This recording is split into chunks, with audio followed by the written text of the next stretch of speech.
Good morning mga sangkay. Ito pakita ko po sa inyo. Ito yung truck ng Nissan Atlas. Para to sa mga baguhang mekaniko na kagaya ko na minsan lang umawak ng truck. Atagi. Ngayon pakita ko sa inyo kung saan makikita yung dipstick. Ang tagal kong hinanap mga sangkay. Alam mo saan nakalagay? Ito pakita ko sa inyo mga sangkay. Punta tayo sa driver side. Ayan, Nissan Atlas mga sangkay. Ito yung dipstick.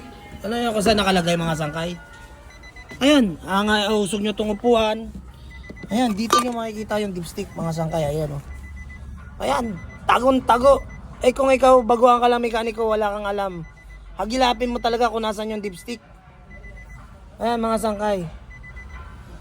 So yun lang mga sangkay, update lang tayo. Kung nagustuhan nyo mga ganitong content, follow nyo lang po ako sa aking Facebook account. Ganoon din po sa aking YouTube channel, Makoy Vlogs TV.